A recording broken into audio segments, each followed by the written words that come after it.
Got it. Hold on 1 second here. Let's get down to it, guys. Welcome back to a brand new episode of Charm City Beat. This is actually our first ever live streamed episode as well. Plot twist, here we are. Ravens picked up big victory on this week. I mean, completely demolishing the Seahawks, 37-3. What a game, boys. What a game. Yeah, you guys were there. What was your impression of the game from your perspective? Well, battling daylight savings time or the end of daylight savings time, whatever the fuck is going on. It felt like the longest game ever for real, but I mean, it was just because the game was so one-sided. I mean, the defense untouchable. I mean, just insane. And the offense, I mean, you saw what happened with Mitchell. I mean, he went off, had his big breakout game. Um, yeah, I had a lot of fun. Ross? No, yeah, I mean, like I said, it felt long, but that's usually kind of how blowouts, as much as they're fun to watch and fun to be at blowouts, that is tend to how blowouts feel. Near the end of the game, you're like, okay, well, now, we hit them again. Yeah. But like I said, they're fun to go to, but the reality is that, it's okay, what's happening? Yeah. What was the game like at home, bro? I mean, watching it from my house, it seemed like the Lions game, they kind of started to make waves across the country as far as this team's for real. But then this is the first time Tony Romo saw this team with Jim Yeah. Nance. And it was like Tony Romo's like, I didn't know anything about Baltimore, but now I'm like, they're gonna win the fucking Super Bowl. And it was like every single freaking quote he had, it was like how good the Ravens are and how much they are going to be a force in the playoffs because Yeah. they have a top ranked defense and the number one running offense. And Lamar Jackson's having a better passing season than he did when he won the MVP. And they got Justin Tucker. Like it was like everything. And it's true. I mean, it's the Ravens team, as long as they play their game and they don't have stupid fumbles and things like that, like no team Yeah. probably can beat this Ravens team when it's going on all cylinders because there's just too much coming at you. I'm gonna go on to say it straight up. There's not an NFC team out there that can even touch us. I don't believe so. They don't. There just isn't. I mean, I will say a healthy 49ers team on Christmas okay, night. I think that's going to be the true test. that's true. I will Maybe give you Philly, that. but I mean either of those teams. But I think the Ravens match up so well with these teams because they have a defense that's so good, and we have an offense that can beat you through the air like we saw with Detroit, or they can beat you on the ground, we saw with the Seahawks, or Yeah, they can do it both ways. Like we kind of saw with the Cleveland Browns. I think that's really the ultimate test is like a team that challenges the Ravens. I haven't seen it yet, really. We only beat ourselves. um, yeah. I think at the end of the day, yeah, the only team that has beat us is the Baltimore Ravens. Maybe a little bit of the refs. We'll throw that in there, just a smidge.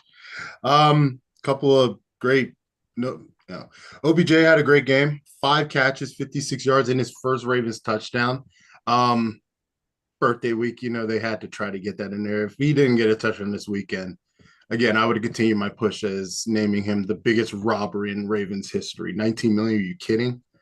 I'm glad he got his touchdown. It almost validates his paycheck. I feel like Um, it's coming though. I feel like it's coming. I feel like even without the touchdown, I think his biggest games are going to be in November and in the playoffs and in so December. when And we I need think him, as long as he Um, balls out when the games are on the line, I'm all about it. And that's the kind of guy you want in a game against like a Buffalo or a KC. That he's been there. He's walked the yeah. walk. He's been in the Super Bowl. I mean, that you can't undermine that. It's unbelievable. you might say 18, $19 million robbery. That 18, $19 million got you a $56 million quarterback. That's fact. Big negotiating piece right He there. said, "Get me OBJ," and they're like, "Okay." Say no more, fam. Let's see if we can pay people in the offseason, which we will talk about. There's a lot of dudes that balled out that are gonna need to get paid. PQ, Matabike. I mean, Geno Stone's out here balling out the interception leader. Come on, bro. You started the season as a backup, and now you're the interception leader. That's unreal. That's unreal. Oh my Yeah, god. his ability to read the quarterback, just know where the ball is going to be and stuff. I mean, you can't teach that. And as much as it might be a No. system, it's not. Like he's in the right place at the right time. He even had a second one in the back of the end zone in the game, and I think they're just going to keep coming because they're going to keep testing this team deep. Yeah. Yeah. No. KVN Kyle Van Noy, he showed up, dude. He's balling out, and at such a high level. Again, bringing in another veteran. The Ravens just happened to find. Um, I can't say enough about that. We've been very blessed the last few years to have a few veterans in KVN, just 2 sacks on the day. Get out of here. Again, it was just straight suppression. Like I haven't gone back and watched like the highlights or been able to watch it like on TV. Obviously, those are two different games. But just from what I saw, it was just straight suppression. I mean, the crowd was really into it. Um, yeah, just an amazing, amazing play by the defense. And I didn't expect them to come back, obviously, but when he got those sacks, the Seahawks were at least making a little bit of noise, and it would have Mhm. been annoying at the very least if they did any kind of like more scoring, Yeah, specifically for my fantasy team. But then he just came back with back-to-back sack with a sack, forced fumbles, yeah, it was and it just like insane. cemented the game. Like there was no way they were going Well, to put more than 3 points remember up. that was right after OBJ's fumble. Yeah, That Mm, that that was a turning point of that game because that game easily could have swung right then. But then we threw him out with 2 sacks and 1 fumble, and fat guy knew just to fall on it. yeah. Speaking of the rest of that pass rush, Odafe Owe got a sack. Justin Matabike got a sack. Now he's a record 6 straight sacks, a franchise record right now. Dude is playing insane. That pass rush, again, in the beginning of the season, I had a lot of questions about the pass rush. A lot of questions. I had no idea what was going to happen. Again, we've seen Owe's past gameplay. I feel like since his injury, he's really just went off, which is wild to me. Most people digress. He's just stepped up immensely. And Matabike, I mean, he's just been going crazy all season. I saw one play that had Owe stunt from one side of the field all the way around to the other side of the field. That was on the play where Kyle should have had an interception. Yeah. He's stunning from one side of the field all the way around. Behind, they should have played. You had to watch 8 different directions to see where our defensive line was going. And I think that was only a 4-man rush. Yeah. Owe almost got in Gino's face, and Kyle should have came with a pick. yeah. When's the last time you could say that the Ravens could get to the quarterback with 4 dudes? Like that was always we could never do it, and now we Never. can. It's unbelievable. And the fact that I think Elway's really been doing it. I know the fact that he's been doing it since he got hurt is a kudos to him, but he had a great playoff game. And it's kind of lost in Mhm. that game is his ability to play. But also Javanian Clowney. It's just we haven't mentioned him tonight. I No.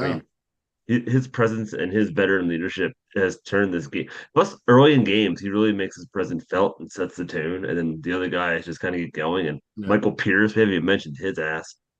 Very There's too big many people ass. to mention. Yeah, This just is and Washington's another one. We signed him. Like he's having a good season. Like I mean, and then there's a chance we may out and get Sue still. So like they may not be done building on this football team either. So it's really impressive what they're doing. yeah. No one's talking about. Apparently, Taylor Robinson's doing good. I mean, don't hear him much, but Yeah. Pro Football had him as ranked as one of our top players this week. There's another draft pick going off. I'm telling you, Wild. EDC learned from the GOAT, and now he's showing up as the GOAT. I mean, come on. That front office is insane. They cooking. And I mean, kudos to him because I know it took a little bit of time for Patrick Queen to get going Mm-hmm. and for guys like Matabuke to get going and Owe to get going. I think it's because they really saw maybe getting guys that were more raw but more talented than the guys around them. Yeah. And I think because of COVID, because of the lack of like talented players around them, I think their maturation wasn't as fast as maybe they were hoping or we were hoping, but they're all kind of clicking at the same time. And I think the difference between this 2019 team and this year's team is that they're all firing at all cylinders, and they're all a little bit older. And I think that's going to be huge in the playoffs. Just have maturity, and they have playoff experience. We went to the playoffs last season. Yep. We did playoffs a couple seasons before that. Yeah, it's just a matter of building on it. Another week where the division just continues to move forward. Nobody lost. Browns won 27-0 over the Cardinals. Jesus. Bengals won 24-18 over the Bills on Sunday Night Football, which I do want to talk about for a second. The Steelers won 20-16 over the Titans, somehow finding a way to win. That's the name of the game, finding a way to win. It doesn't matter how you win, you do it. And the division is still wide open. Again, I think biases aside, the fact that I'm wearing a jersey, whatever, I do think we do have the best shot at winning the division. But again, it's still wide open. We still have to play Joe Burrow on Thursday night in a couple of weeks here. Which we will all 4 teams are in the playoffs. Yeah. The best division in the NFL. What the hell? That's insane. I was putting these standings together. Wait, did I mess up somewhere? Did I put no, that's 7 teams, and that's fact. Okay. Oh, man. Yeah, I do want to talk about just the Bills for a second. We'll go a little off script for a second. Bills are fraudulent, right? Y'all with that? Are you? Do you guys believe that narrative? I do. I haven't seen anything that has impressed me by the Bills really this year, except for Josh Allen's fantasy numbers. I think the Bengals definitely had their number, either in Buffalo or at home. They beat them around 3 times. If you count the DeMar game. I mean, I do think the Bills are decent. I definitely don't want to necessarily play them in the playoffs. I think they can beat you because they are talented on both sides of the ball. I think it's, but to your point, I mean, they're in 3rd place, maybe in 2nd place right now in the East. Now the Jets just lost. That's not really expected them preseason. So to your point, Gerald, they're definitely not at that level where we expected them to be. Yeah. Josh Allen on the front cover of Madden and all that bullshit. It's the Madden curse. That's what it is. They're about to play back-to-back primetime games. They're just on Sunday night. They're on Monday night next week. We still aren't going to play our first actual nationally televised primetime game until Sunday night against the Chargers. Thursday night, Prime. It's nationally televised, but Prime is streamed. That's not television. That's streaming. Yeah, they're getting back-to-back, and what are the numbers like? Has anybody ever talked about that? Like the numbers of like Amazon Prime? Like, how do they compare to like, say, watching again a game on CBS or primetime Sunday Night Football game? I'm going to look into that. I mean, the Bengals Ravens game should really beef it up, I would think, because it's Thursday Night Football, 2 division. I mean, last year's AFC division champion, and then probably this year's team, and they're both big time Super Bowl favorites. I think that's going to really help out. Yeah. We're going to take a brief intermission here, so we're just going to pause it, and we will be right back. All right. I apologize. I wasn't even tracking this. It's my daughter's computer. No problem, dude. I wonder what it looks like online. I didn't even pause it, right? I don't want to connect to my TV.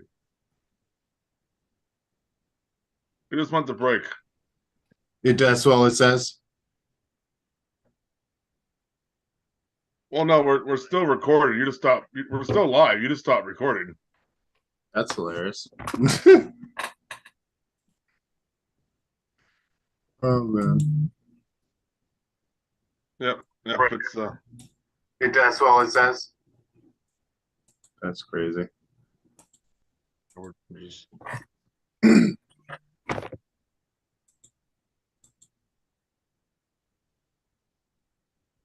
3 people watching, apparently.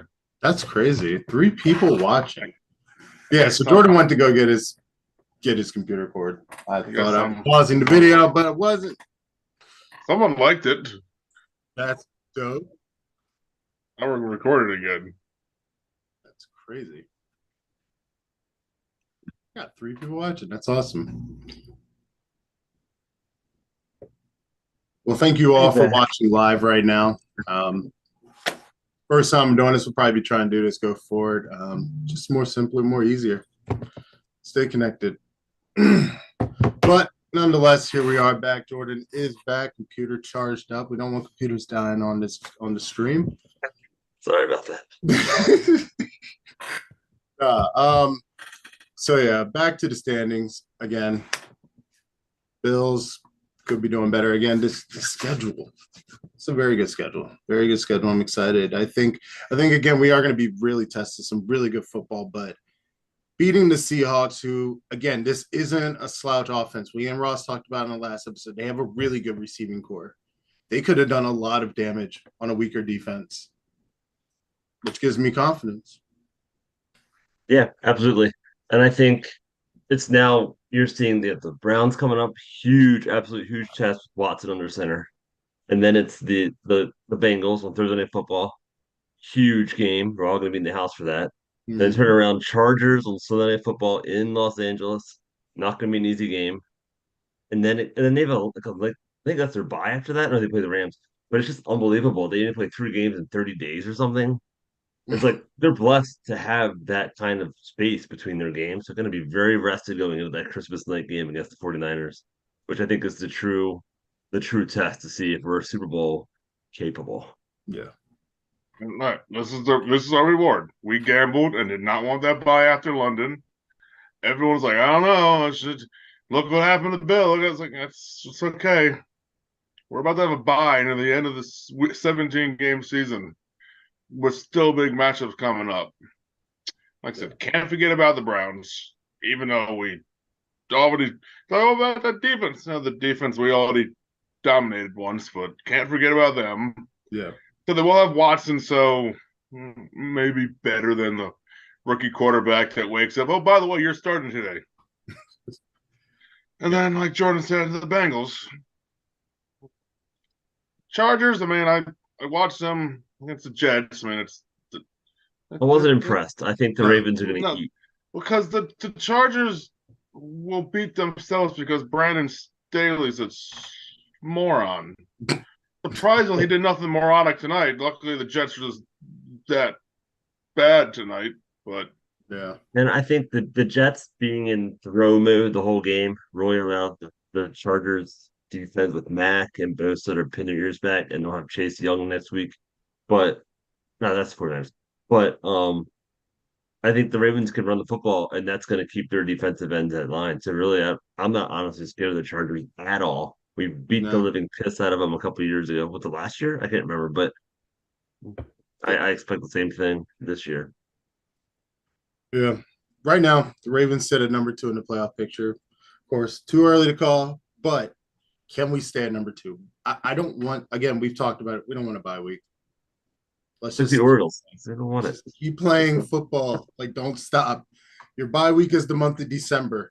Just don't stop. Just keep going. I mean, I get that, but also, man, we don't want it. But I mean, I'm not gonna tell them to stop winning. I mean, they don't have to stop winning. The Chiefs just have to keep winning. That's all. But literally, the Ravens and the Chiefs just have to continue to win for this to stay the same. But the Chiefs aren't the Chiefs just lost. Aren't the Chiefs? They lost to the Broncos. But they just beat the Dolphins in Germany. Oh yeah, again, I mean, we just have to match them. Yeah, you're right. They're up 21-0, almost blew that game. It wasn't for a snap fumble shotgun. Who knows what was going with that? They almost blew it, but they somehow did it. That's all that matters. Again, finding a way to win. Doesn't matter how you do it. How about this way to end the year, though? We play the 49ers and the Dolphins, and I think the Bengals play the Chiefs. Like, that's some heavy football to end the year in our conference to really maybe dictate who gets that top seed. And I'm not a huge fan. I know the Chiefs are decent. They've been having a harder time at it.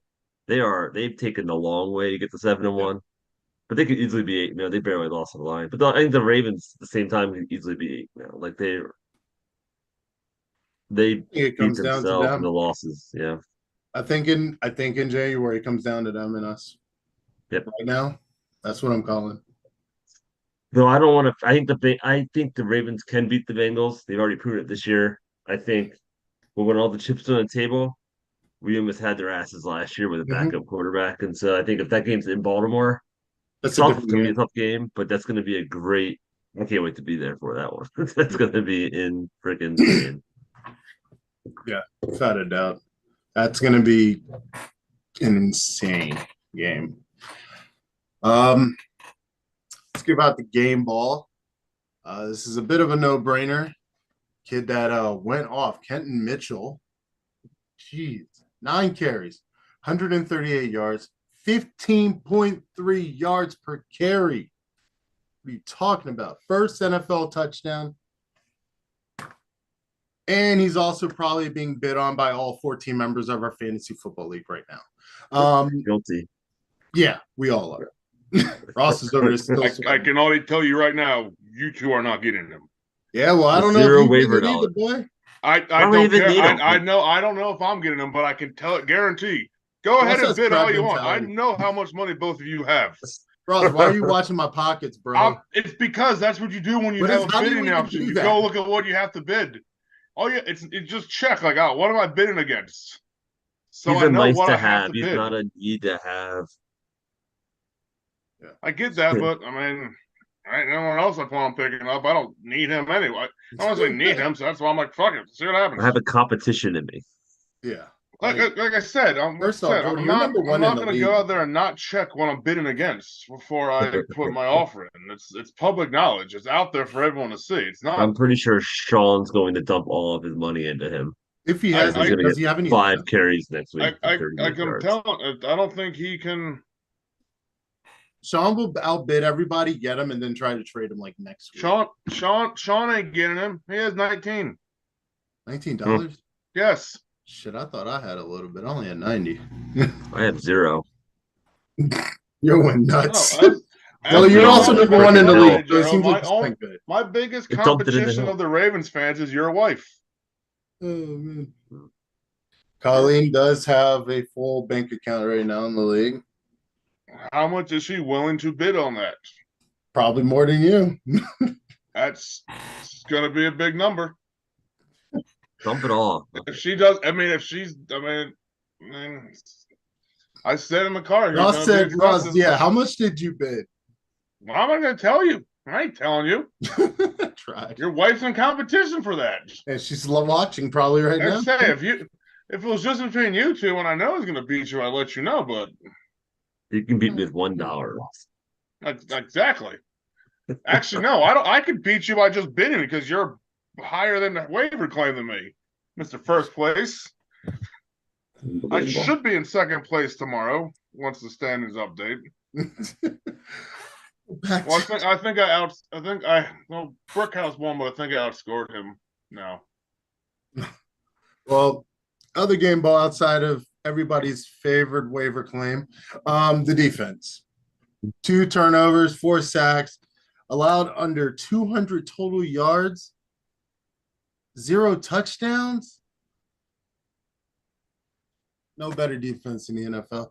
And of course, happy birthday to Odell Beckham Jr. First touchdown as a Ravens. It's first awesome. career touchdown on his birthday. I guess so. Yeah. Man. So any last thoughts, Jordan?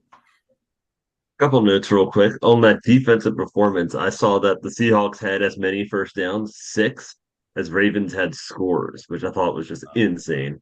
And then the other thing is that you take away the 50-yard pass to DK, I think there was like a 40-yard play. They only had like 60-some yards of total offense. It's insane to me.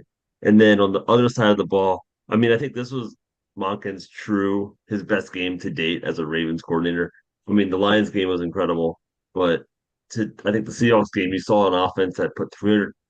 That the kneel down at the end of the game is what cost them 300 yards rushing, which I thought was crazy. And then, I mean, but a super efficient game by Lamar Jackson, over 80% completion. He leads the NFL in completion percentage. I mean, 9 catches by Andrews. OBJ had 5 catches and a touchdown. Bateman had some great catches.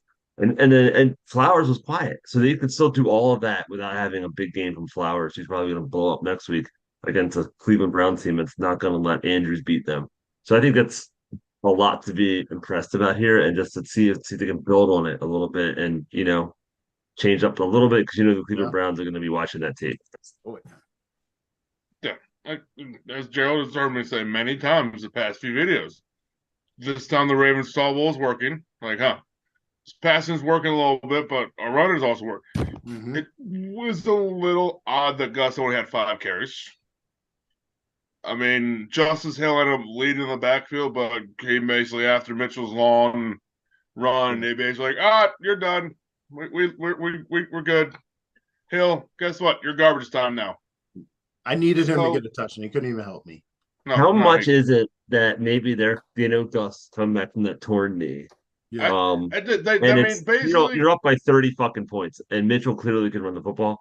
I get that. We need you, big dog, in January. Like, I don't mind it. Someone else pointed out the fact that all game he only had 5 carries. Grant 2 of them for touchdowns. So, and he had that other long run for. Yeah. What more does he need to do? I get it. He's basically if Mitchell can be what we look like he can be, Gus can go back to being that. Thumper coming in. Yeah. What everyone kind of wanted us to get at the trade deadline. That's why I was more of a fan of Barkley or Jacobs than Henry.